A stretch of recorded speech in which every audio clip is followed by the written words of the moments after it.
Hi, welcome to another episode of Dr. Cammy Goes Keto, where I am working on transitioning from a standard American diet to a lower carb and no sugar, no flour, no caffeine diet. I've been doing that now. Today's day 19, and I'm feeling really strong. I'm feeling really good, and I'm feeling like there's a change in the way that I'm going about it this time. And one of the reasons is because I have more faith. And so today we are going to be talking about changing fear into faith.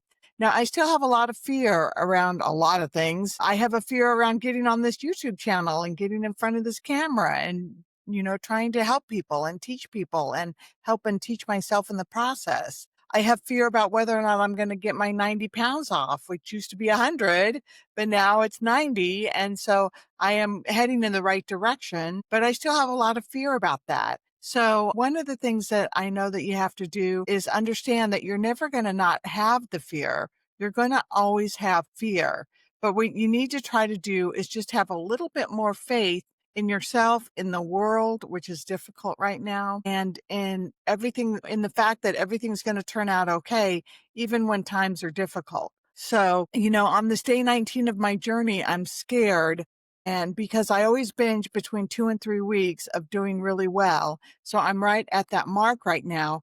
But I just want to let you know that I'm feeling different. I want something different. I want different results. I am really striving hard to change my perspective. And so today I want to talk about how to turn this fear into faith and how you can find hope. Hope is really key. Hope is life-saving. People who are suicidal have just run out of hope. They don't have any more hope. So that's really, really important to understand. So the first thing I want to do is talk about the enemy of faith. And there's lots of enemies of faith that keep us in fear. And one of the biggest ones for me is the voices inside my head. I have the voice in the back of my head. It used to be the itty bitty shitty committee, which really wasn't itty bitty because it was about 6 different voices. But now I've gotten it down to like one voice that says, you're not going to make it. This is going to taste really good. You can just get on plan tomorrow. You always mess up your plan. You never make it to the end of getting all your weight off. So why not go ahead and just eat it now? All those things that those voices say, that's my number one enemy. And so we need to learn how to not listen to those voices and how to have different outcomes by our actions and our behavior. The other thing that is a big impetus for me to binge or to eat off my plan is anxiety. I never really realized how much anxiety I have in my life until I quit working with my shoulder injury. And now I realize that I have lots of anxiety in my life. I just kind of run on anxious, and that kind of puts me in that fight or flight situation pretty much all the time. And so I'm doing a lot of work to curtail that and to live a different life that has more parasympathetic in it and more freedom and more calm. Fear of missing out. That's another big one that is a big enemy for us. When we're at social events and we want to fit in and we don't want to feel deprivation. So we go ahead and eat whatever it is that we were going to eat, just a little bit, just to socialize at this little party or event. That's what your voice tells you. And then you're off and running to the races, just to keep the binge going. Doubt. Will this ever be different? That's another big one I have. I doubt myself sometimes. And that's where faith really needs to come in and be stronger and just don't doubt myself. I've done some incredible things in my life. I've sent myself through 14 years of schooling to become a doctor and a surgeon. I've survived the loss of 2 of my children in terrible, tragic accidents. I've been through a lot in my life, but I still have doubt about whether or not I can overcome my eating issues and live a life without sugar, flour, or caffeine. And so the thing that's really important to remember, and this is hard for me, I don't have a clear grasp of this concept yet, but initially I started to eat food to hide the pain, to overcome the pain of whatever it was that was going on at the time. But now the binge is the pain. And so I wrote here, fear shows up because my brain remembers the pain. It remembers the crash after the binge. It's trying to protect me. but it doesn't realize that the binge is the danger now. So I think that's really important to remember, is that the fear is there to protect us.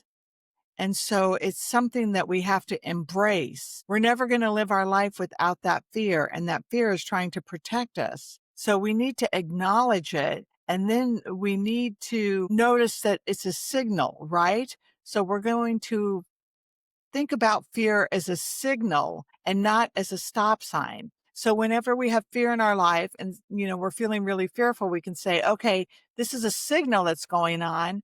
What is this signal trying to tell me? The other thing that I think is really important is to understand that you can't think your way out of your fear, but you can act your way into your faith. And so whenever you have this fear going on, you want to act in the way of faith. And so how do you do that? How do you change your fear into faith? We're going to talk now about some tools. My two favorite words in the whole wide world are breathe and pray. And those two words are really important to me because whenever I get in a tense situation, whenever I'm really anxious or I'm really nervous, or it used to be at work when I had to make serious decisions about things, the first things I would think are breathe and pray. And that sounds kind of silly, but it was always a really good way to kind of calm myself before I had to make a big decision. So, breathing, taking some big deep breaths, learning some small, simple breath exercises, just calming yourself for a few seconds before you have to make a decision. And a lot of times, if we're talking about whether or not we're going to eat off plan, it's not something that we have to make a snap decision right then and there. We can, it's not like most of the time people aren't coming up to you and saying, here, why don't you try some of this? I'm putting it in your face, although people do that. But we usually have a little bit of time. And so we can breathe and pray. Ask your higher power. If you don't believe in God, maybe you believe in nature. Maybe you feel I think that all of us truly are connected to the energy of the universe. And so if you learn how to tap into that energy and give that, that positive energy, and have some of that coming around as you're trying to decide whether or not you're going to eat off plan or binge, then that can give you some success that you don't do it. The other thing that I think is really important is that fear shrinks when it's shared. So you can share this fear. This is always really helpful for me. This is one of my first go-tos, is to pick up the phone and call somebody. And I have some buddies that are really good at picking up the phone, even if they know that I just need to talk to them for a minute or two, and share my fear about what's going on. Sometimes it's about eating. Sometimes it's not. Sometimes it's other things that are giving me fear. But having it be shared with somebody will shrink that fear. So keep that in mind, that fear shrinks when it's shared. The other thing that you can do is you can visualize success. This is something that's also really helpful for me, is that when I want to eat off plan food or I want to binge and I start thinking about, oh, how good that's going to taste, and I put all this drama behind it and make it pretty and sparkly and fun and all those things, I visualize myself in a healthy body at a healthy weight, having lots of energy, being able to go and do all the things that I want to do because I'm not so tired from hauling around all this weight. And that is very helpful to give me some success. And I was very successful when I did this with my medical school degree when I was pre-med. And I had a long time to go and get that degree.